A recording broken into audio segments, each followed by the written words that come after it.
Well, good morning, everyone. There you go. Long before quantum theory and the Big Bang, there was a belief that chaos and randomness did not actually rule the universe. In the mind of the ancients, the fate of events did not come from, say, the roll of a dice, so to speak, but from the decisions of the gods. Last week we saw that in the book of Esther, God feels hidden. You struggle to find him in the early chapters. His name appears nowhere. They don't talk about God. It's as if he isn't in there, and yet it's one of the books of the Bible. Last week we read the first 2 chapters. There was a drunken party, season 1 of The Bachelor, and a secret Jew declared the queen. It feels almost random. But is it? You see, today in chapter 3, we're introduced to the villain of the story in the book of Esther. It's a man by the name of Haman, who gets close to the king as an advisor.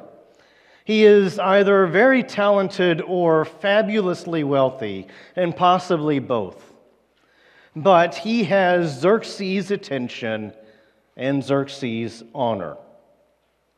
We know from the very beginning that Haman is the bad guy in the story. There's no doubt about it. In fact, he is called an Agagite, which is an interesting moniker that the story gives him. Agag was the king of the Amalekites years and centuries before this. And the Amalekites were the first people to attack Israel when they were in the desert, trying to find their promised land. As such, they are ancient enemies. And so from the moment we hear of Haman, we know he is the bad guy in the story. And chance and fate are working their way to a bad result for the people of Israel. Because all things seem to be working in that direction. This Haman has such influence on Xerxes that Xerxes demands that people bow and honor his advisor Haman. But we know that Mordecai, that is Esther's cousin who raised her, he refuses to bow down and honor Haman, whether it be out of religious piety or perhaps just a personal vendetta. We don't know. But Mordecai refusing to bow to Haman sets off a chain of events that nearly changes the plan for God's people. This feud gets large. Haman, vengeful as he is, knowing that he has great influence in the ear of the king himself, begins planning his retribution against not just Mordecai, but Mordecai's entire people, the Jews. And in his plan of retribution, he starts out in a strange way. He begins by simply casting a lot. Have you ever heard of that? Casting a lot in the Bible. It's how the process worked is debated and has been debated for centuries. No one really knows. In fact, it was probably done different ways in different cultures and at different time periods. Some say it was like drawing a short straw to make a decision. Some say it was like pulling a number out of a hat. Some people even say it was something like rolling the dice and seeing what came up. Even though it was done in all these different ways, the idea of casting lots was almost universal in the ancient Near East. We find folks talking about it all the time. Folks create seemingly random environment or something random and then let the gods decide where it falls, so to speak. It appears countless times in the Old Testament by both Jews and non-Jews. It's used in the New Testament when the Roman soldiers are at the foot of the cross and dividing Jesus' clothing as to who's going to get what? Roll the dice and see where it falls, right? When Peter in the book of Acts, he uses a casting of a lot to decide who would become the 12th apostle to replace Judas. Roll the dice and see what God decides.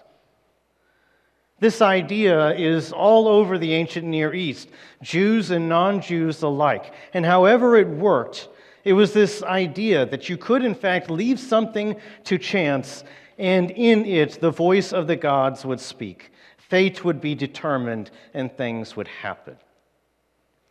And it's really fascinating that Haman chooses to begin his retribution plan here, by casting a lot. It's kind of strange. For the purposes of what we're doing, we will pretend that the casting of the lot was something like dice. And we'll sort of look at that. Because this is really, really interesting. In fact, the word that is used to describe Haman casting the lot is not the typical Hebrew word for casting a lot. It's actually a Hebrew version of an Akkadian word. And that word is a pur, or a P-U-R, pure, or poor, however you want to pronounce it. It means to cast a lot.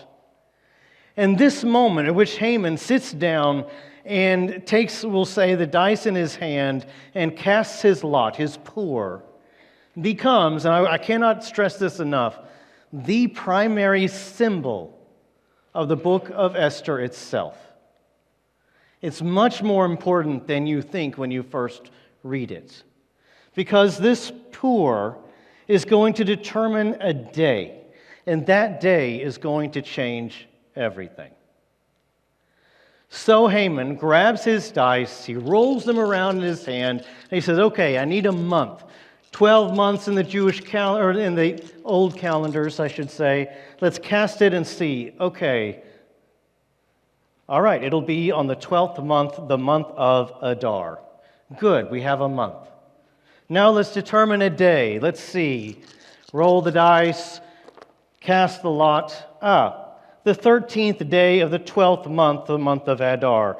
That'll be the day. That will be the day of the Jewish people's doom. That will be the day of their destruction. That's how he starts. That's how much confidence he has that he can bring it to happen. So the 13th day of the 12th month. Now, if you know anything about Jewish calendars or ancient calendars, they don't run from January to December. They run from spring to spring.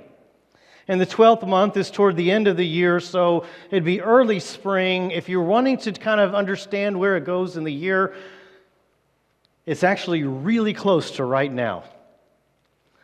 I did the looking, and the day would end up falling on the 13th or 14th of March this year, which is a little less than 2 weeks from now. We are that close to this early spring date in which the people of God will be destroyed, the day of their doom. And the question is, was this pur, able to doom God's people and ruin God's plan for them? Or will the 13th day of the 12th month go on to be remembered for something else? The day has been chosen, and now Haman can begin to utilize his connections with the king. The day of doom has been set, the 13th day of the 12th month, the month of Adar. Now let's see if the fate of the gods can unravel the plan of God himself. So, we come to Haman, and he goes to King Xerxes, and he has something to say. And he begins to sort of tattle on this problem he's having with Mordecai, this really kind of personal vendetta, because Mordecai won't honor him. And we are now in Esther chapter 3, and we're going to pick up in verse 8. And this is what it says. Then Haman said to King Xerxes, "There is a certain people dispersed among the peoples in all the provinces of your kingdom who keep themselves separate. Their customs are different from those of all other people, and they do not obey the king's laws. You know what law they didn't obey? They didn't honor Haman. That's what he's mad about. It is not in the king's best interest to tolerate them. Okay, reading between the lines, what does that mean? Don't tolerate the Jews. What does that mean? Get rid of them. They can't fit in our kingdom. Their culture, their differences, they're so different. They don't obey you. They're not subject to the king. Get rid of them. And as a powerful advisor, the king listens to him, generally speaking. Let's keep going. Verse 9, if it pleases the king, this is still Haman speaking to him, let a decree be issued to destroy them, that is, the Jewish people, and I will give 10,000 talents of silver to the king's administrators for the royal treasury. Interesting. This personal vendetta just took a monetary turn. Now, I want you to think about this because we don't really, how many of you really know exactly how much a talent of silver is worth? Nobody. But let me put it this way. The Persian Empire was one of the largest empires in the history of the world. It would have been the empire of the time, powerful beyond belief, with a territory that stretched pretty much the entire known world at the time. And 10,000 talents of silver, as estimated, would have been about 2/3 of their annual GDP. If you're trying to put that into modern terms, I looked up the annual GDP of the United States and then put it into 2/3. And you know what it comes out to? $17 trillion. $17 trillion. So, either Haman is unbelievably wealthy to a point that's almost not even comprehensible, or he believes that the Jews are sitting on great treasure, and he thinks that when he conquers them, he can take all that money and give it to the empire. Now, what was once personal has now become at least partly financial. And he is using everything he has to spur the king toward his goal. This man has the influence. Going down to verse 10. So the king, and pay attention to this, took his signet ring from his finger and gave it to Haman, son of Hammedatha, the Agagite. Remember, Agag was the king of the people who first conquered the Jews, the enemy of the Jews. Keep the money, he said to Haman, and do with the people as you please. This is important. Number one, he just gave his signet ring to Haman, the enemy of the Jews. And you know what that means.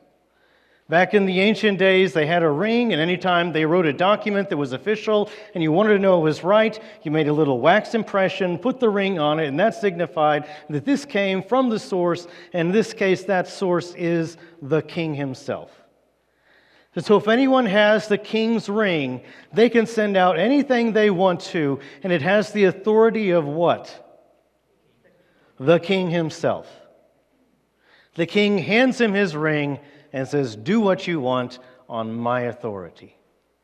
Secondly, he said, we don't need the money. You keep the money. Which means that if he really is destroying all these people and taking all of their goods and plundering them, he is going to end up being $17 trillion richer.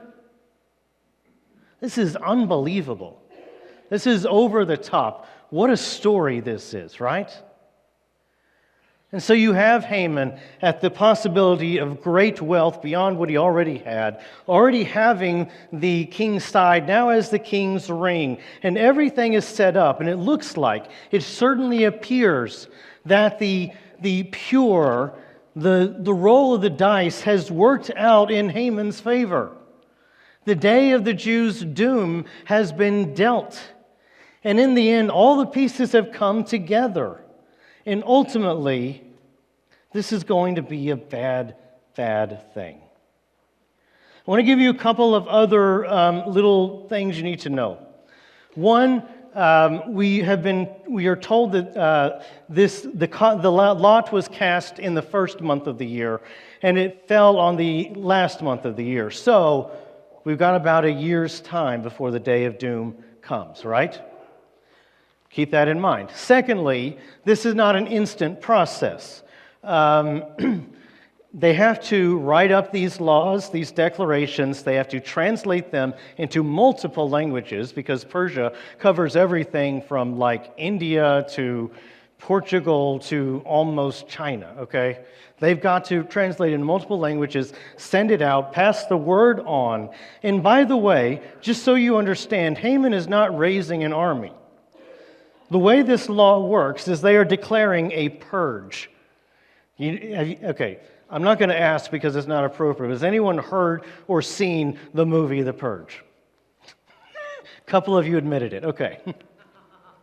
Last week we were doing The Bachelor. This week we're doing The Purge. See, I am relevant and in pop culture, all right?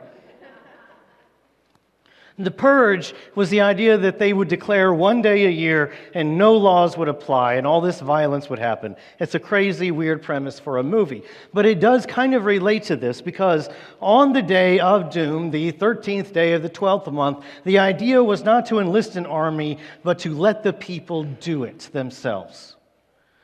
The laws will not apply. You will obey the king's order, and the king's order is to destroy the Jews. And whatever town you're into, that's the day, just do it. It's a purge. It's just employ and deputize every person in the area to fill out their purpose.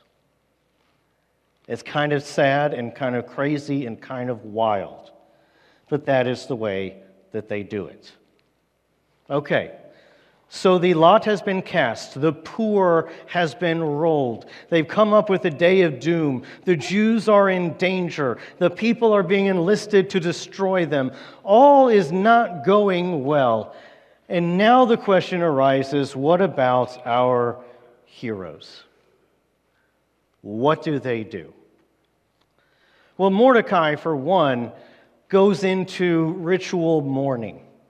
He takes off his clothes, puts on sackcloth, rips his hair out, and wanders throughout town mourning and wailing over this day of doom that has been declared for them. He won't even go into the king's palace where he works because he's unclean. It wouldn't be right to mourn in the king's presence. So he's just wandering the streets.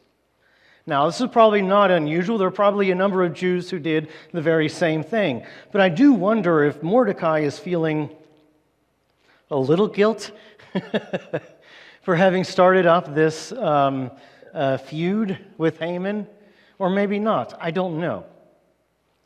Secondly, Esther takes notice of what Mordecai is doing.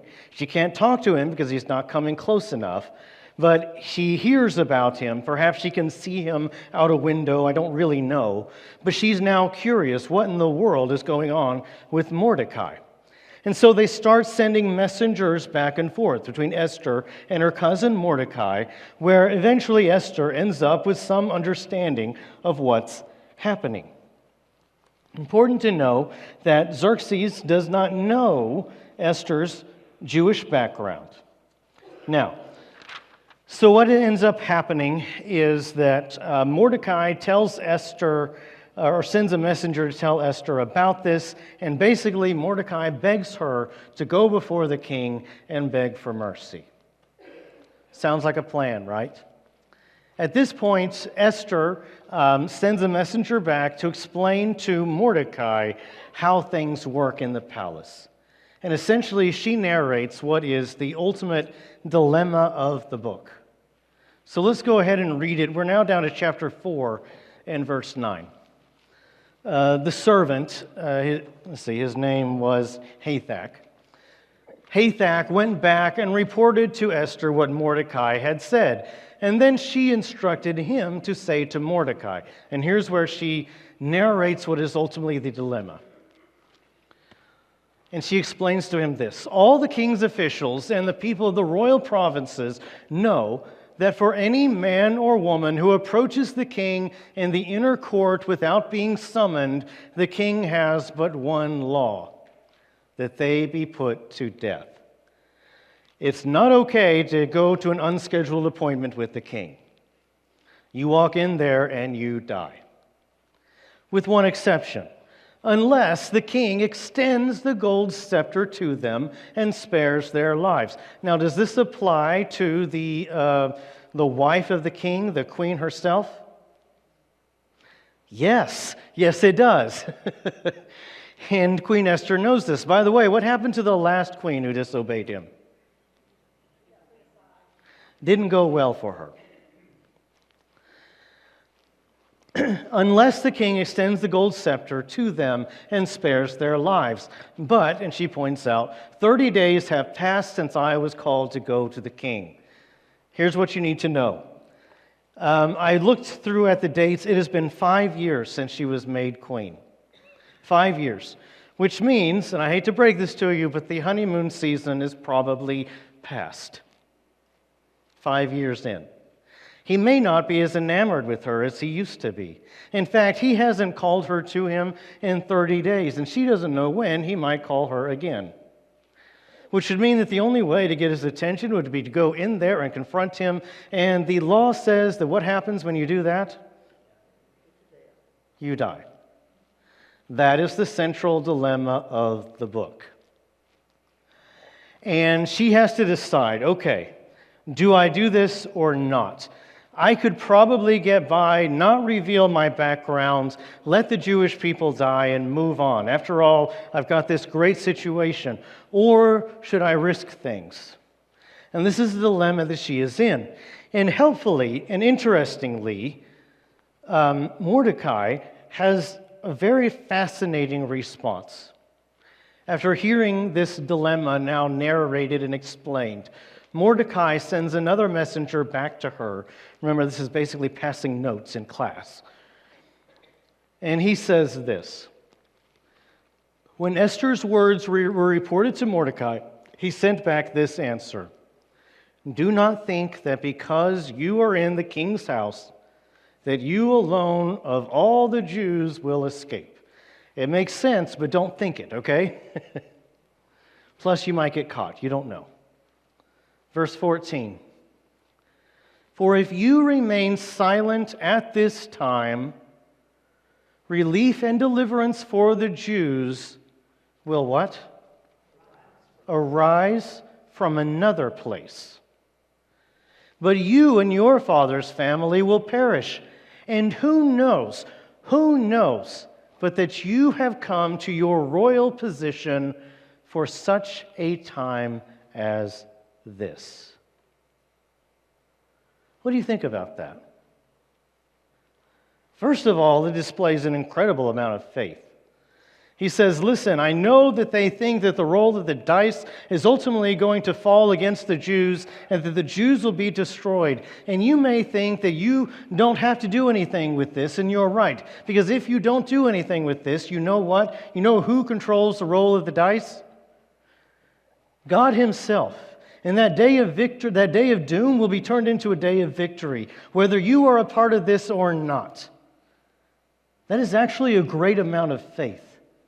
To believe that God is in charge of this more than any roll of the pure, more than any of the gods, more than Xerxes, and more than Haman himself. God is in charge of this, and God will come through for his people because God has chosen them and destined them to birth the Messiah into this world, that all people may have a saving relationship with God. Because that is his plan, it cannot be foiled by someone else. Did you think that all this was happenstance? Did you think that God would allow his plans to spoil? Even if you don't do this, Esther, God will find a way. The day of doom will become a day of victory with or without you. I know, Esther, that you don't want to, but maybe, just maybe, this is exactly why you are here. Maybe the drunken party wasn't happenstance, and the deposing of a queen in the first season of The Bachelor wasn't just random. The fact that a secret Jew made her way into the palace as the new queen wasn't just the roll of a dice. Maybe in some way, in some idea, God actually was controlling all the randomness and all the chaos around us and leading us to this very moment so that He could save the Jews through you. And you can choose to be a part of it or not. But I would choose to be a part of the miracle. Because there really is no dice that can be cast to doom the Jewish people, because no dice can undo the plan of God Himself. God will continue His people. He will birth the Messiah, and He will someday provide a way to save all of us, that we might have a chance to know the God of the universe. And in no way, shape, or form will that be undone by the most powerful man in the world at the time or the roll of dice by his advisor. God Himself will turn what is bad into good. After delivering this message to Esther, we end chapter 4. Esther says essentially, okay, I'll try. First thing I want the rest of you to do, talking to Mordecai, is I want you to pray, and I want you to fast, and I want you to ask for God's pray and fast, although it doesn't say God. Pray and fast for me. That means that they are now, these rather not so Jewish heroes, are crying out to God, asking for help. And all of a sudden, in a strange way, things are exactly where they're supposed to be, dice or not. A couple of application points. I know this is very story-focused, so I want to make sure we get something out of this. Number one, I want you to take time this week, and I want you to think back through all the biblical knowledge you may or may not have. And I want you to think of two stories in which God turned bad things into good things. I'll give you some examples. Tell me there aren't a few of these. Let's see. There were the Jewish people who ended up in slavery in Egypt, having to suffer under the Pharaoh, when all of a sudden God takes that, removes them from the land without having a single battle, and takes them to the promised land. That's pretty good, right? There's 40 years of wandering in the wilderness, suffering under, struggling for water and food, except God provided water through a rock, food that rained down from heaven, and eventually used all that suffering to bring them into a promised land. Or there's, I know. You heard this one? There was a guy that everyone was really focused on, and the Roman government decided to put him on a cross and crucify him, and everyone was really bummed because he was in a tomb for like 2 days. And then what happened on the third day? Salvation came to the whole world. I dare argue to you today that if I were to find, this is kind of, okay, I'll be honest with you. This is Tyler Wynn's theology. This is just my way of looking at it, okay? The number one most identifying mark of God Himself is His ability to turn bad things into good things. Over and over again, He takes what looks bad and redeems it for His own purposes. Everywhere throughout the Bible, He takes it the moment it looks lost and turns it into victory. It is His identifying quality. You see nothing like this anywhere else in the world, as far as I can tell. The ability to take bad and make it good is uniquely divine. So I want you to think of at least 2 other Bible stories in which that happened. Number 2, I want you to find the courage to face whatever trial you're going through, because God has given it to you.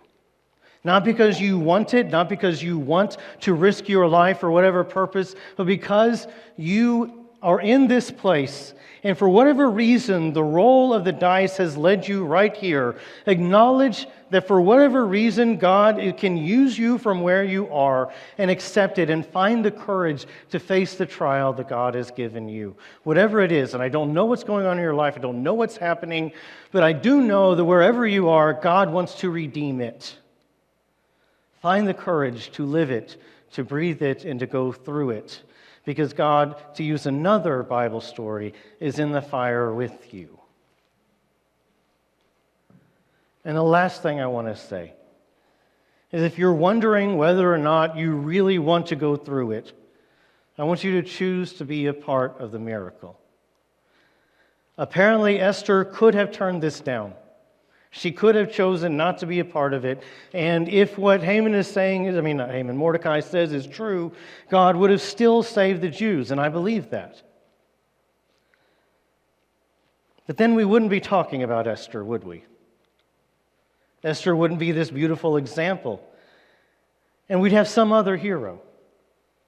But I want you, through your courage, through your knowledge of God, through your belief that He takes bad things and makes them good, I want you to choose to be a part of the miracle, even if that means hanging in there, even if that means doing what you don't really want to do, or accepting the fact that you are where you are and giving God the glory in it. See, I believe with all my heart that God continues to work. He has plans. The Bible teaches us that all of this that we see around us is not randomness or chaos, but is part of the plan that He ultimately has of redeeming the entire world. And all those who would believe and accept Him, He is calling home to Him. And because none of this is random, I believe that He guides the dice. To use the word we introduced last week, providence. The idea that God works behind the scenes to bring things to His own ends. That is what's happening in the book of Esther, and I believe that is what is happening in every one of our lives. Chance and happenstance cannot destroy God's plan. Don't believe it. But embrace the fact that silently, behind the scenes, the hidden God is active. And someday and in some way, you may in fact understand what He is doing. So hang in there. If you would, bow your heads. God, I thank You so much that You never gave up on Your people, that You orchestrated things and made things that looked random work towards Your own abilities and Your own purpose and Your own timing. You used a scared young girl in Israel, or actually in Persia, to save Your people, which ultimately led to the birth of a Messiah that would ultimately lead to the saving of people like me and everyone in this room.